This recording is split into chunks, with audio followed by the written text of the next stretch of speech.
Hello everyone, मी रोहिणी. माझ्या चॅनलमध्ये तुमचे स्वागत आहे. आपल्या हिंदू धर्मात अत्यंत महत्त्वाचा आणि अखंड सौभाग्याचा क्षण म्हणजे वटपौर्णिमा.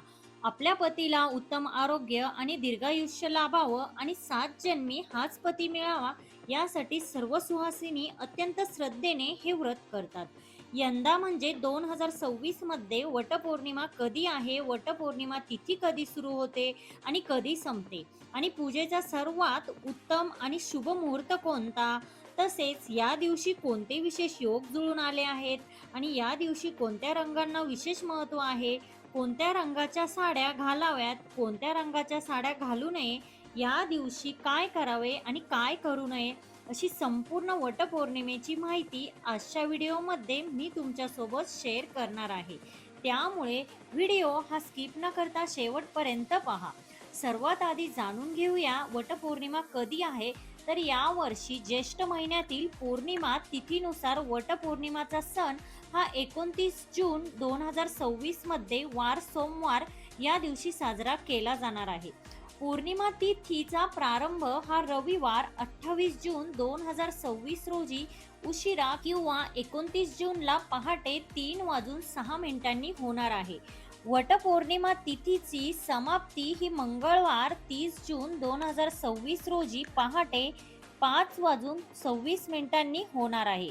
त्यामुळे उदय तिथीनुसार 29 जून 2026 रोजी याच दिवशी सर्व सुहासिनींनी वटपौर्णिमेचे व्रत करावे. या वर्षीची वटपौर्णिमा अत्यंत स्पेशल आहे, कारण या दिवशी अतिशय दुर्मिळ आणि शुभयोग जुळून आलेला आहे. या वर्षी वटपौर्णिमा सोमवारी आलेली आहे. सोमवार हा भगवान शिवचा वार मानला जातो. वडाच्या झाडामध्ये साक्षात शिवशक्तीचा वास असतो. त्यामुळे सोमवारी वटपौर्णिमेचे पूजन केल्याने फळ हे अनंतपटीने वाढणार आहे.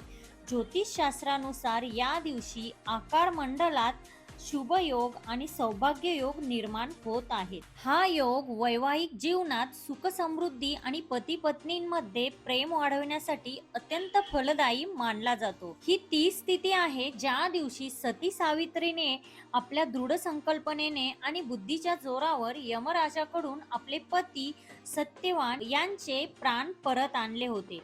म्हणूनच हा सण केवळ एक परंपरा नसून स्त्रीच्या प्रेमाची आणि आत्मबलाची शक्ती दर्शवितो. शास्त्रानुसार वटपौर्णिमेची पूजा नेहमी शुभ मुहूर्तावर आणि राहू काळ टाळून करावी. 29 जून रोजी पूजेसाठी सर्वात शुभ वेळ सकाळी 8:55 पासन तर दुपारी 10:40 पर्यंत असेल. जर तुम्हाला सकाळी लवकर पूजा करायची असेल तर सूर्योदयानंतर सकाळी 6:30 ते 12:30 या संपूर्ण शुभ मुहूर्ताचा लाभ तुम्ही घेऊ शकता. सकाळी असणारा राहू काळ आणि भद्रकाळ टाळूनच पूजा करायची. आता पूजेचे साहित्य बघूयात. तर पूजेचे ताट, त्यात हळदी, कुंकू, गंध, अक्षदा आणि विड्याची पाने, सुपारी लागतात. वडाला गुंडाळण्यासाठी कापसाचे सूत म्हणजेच कच्चा दोरा लागतो. धूप, दीप, कापूर, माचीस, 5 प्रकारची फळे ज्यामध्ये आंब्याला विशेष महत्त्व आहे. पाण्याचा तांब्या अर्घ देण्यासाठी न्यावा. वडाच्या पानांची किंवा मार्केटमधनं आणलेली सती सावित्रीची मूर्ती, नैवेद्यासाठी पुरणपोळी किंवा फराळाचे पदार्थ, सुवासिनींना देण्यासाठी वाण ज्यामध्ये फळे, मूग किंवा हरभरे दिले जातात. वटपौर्णिमेच्या दिवशी सकाळी लवकर उठून स्नान करून पारंपरिक किंवा सुंदर साडी नेसावी. वडाच्या झाडाजवळ जाऊन प्रथम तिथे स्वच्छता करावी आणि पाण्याचा सडा टाकावा. झाडाच्या खोडाजवळ सती सावित्रीची मूर्ती किंवा तिची हळद, कुंकू, अक्षदा आणि फुले वाहून पूजा करावी. त्यानंतर वडाच्या झाडाला कुंकू लावून मनोभावे नमस्कार करावा. आता ऋतुकाळाप्रमाणे आपली 5 फळे विशेषतः आंबा अर्पण करावा. आता अत्यंत महत्त्वाचा विधी म्हणजे सूत गुंडाळणे. कापसाचे पांढरे सूत हातात घेऊन वडाच्या झाडाला किमान 7 किंवा 108 झाडाला प्रदक्षिणा घालाव्यात. ते सूत झाडाला गुंडाळावे. प्रदक्षिणा घालताना मनात आपल्या पतीच्या दीर्घायुष्यासाठी, सुखासाठी प्रार्थना करावी. पूजा संपन्न झाल्यावर तिथे दिवा, धूप ओवाळावा. नैवेद्य दाखवावा आणि वडाच्या झाडाची मनोभावे आरती करावी. शेवटी उपस्थित सुवासिनींना हळदी कुंकू लावून वाण द्यावे आणि घरी येऊन पतीचा चरण स्पर्श करून आशीर्वाद घ्यावा.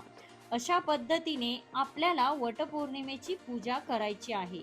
या दिवशी आपण सर्वजणी खूप छान तयार होतो, साडी दागिने घालतो. पण मैत्रिणींनो, तुम्हाला माहित आहे वटपौर्णिमेच्या पूजेमध्ये कोणत्या रंगाचे कपडे आणि बांगड्या घालत आहोत? याला आपल्या शास्त्रात खूप मोठं महत्त्व आहे. काही रंग असे आहेत जे तुमचे सौभाग्य हजार पटीने वाढवतात, तर काही रंग असे आहेत जे पूजेच्या वेळी परिधान केल्यास पूजेचे फळ मिळत नाही आणि दोष लागतो. तर आजच्या व्हिडिओमध्ये आपण पाहणार आहोत यंदा वटपौर्णिमेला 5 कोणते शुभ रंग आहेत, ज्या रंगाची साडी आणि बांगड्या तुम्ही आवर्जून घातल्या पाहिजे आणि असे कोणते रंग आहेत जे चुकूनही वापरायचे नाही. व्हिडिओ हा शेवटपर्यंत पहा, एक सेकंदही मिस करू नका. सर्वात आधी आपण जाणून घेऊया की पूजेमध्ये रंगांना एवढं महत्त्व का असतं. आपल्या हिंदू धर्मात पूजेला प्रत्येक विशिष्ट रंगाचे महत्त्व सांगितले आहे.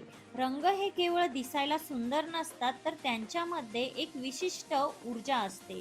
शुभ रंग हे निसर्गातील सकारात्मक आणि दैवी शक्तींना आपल्याकडे आकर्षित करतात.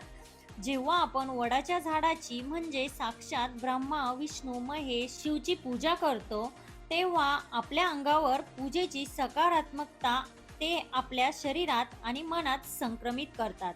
योग्य रंग परिधान केल्याने मनाला शांतता लाभते, पती पत्नीतील प्रेम वाढते आणि घरातील निगेटिव्ह एनर्जी दूर होते. आता सर्वात महत्त्वाचा प्रश्न, जर आपण योग्य रंगाची साडी घातली नाही तर काय होतं? शास्त्रानुसार पूजा अर्चा करताना निगेटिव्ह रंग परिधान केल्यास पूजेमध्ये विघ्न येऊ शकतात. वटपौर्णिमा हा अखंड सौभाग्याचा आनंदाचा उत्सव आहे.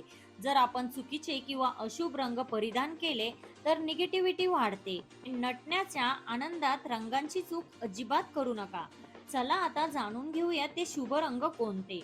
नंबर 1 आहे लाल रंग. रंगाचा राजा आणि सौभाग्याचे मोठे प्रतीक आहे. लाल रंगाची साडी आणि लाल बांगड्या परिधान केल्याने माता लक्ष्मी आणि माता पार्वतीचा आशीर्वाद मिळतो. हा रंग पती पत्नी मधील प्रेम आणि समर्पण वाढवतो.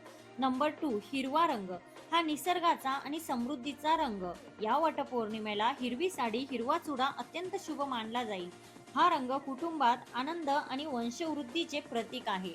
नंबर 3 पिवळा रंग. पिवळा रंग हा भगवान विष्णू आणि देवगुरु बृहस्पती यांचा आवडता रंग आहे. गुरु ग्रह महिलांच्या पत्रिकेत पतीचा कारक असतो. पिवळी साडी घातल्याने पतीचे आयुष्य वाढते आणि नशीबही चमकते. नंबर 5 नारंगी रंग. हा रंग अग्नी आणि पवित्रतेचे प्रतीक आहे. हा रंग परिधान केल्याने मनातील पॉझिटिव्हिटी वाढते आणि पूजेमध्ये पूर्ण लाभ मिळतो. गुलाबी रंग. गुलाबी रंग हा नात्यातील गोडवा आणि आदर दर्शवितो.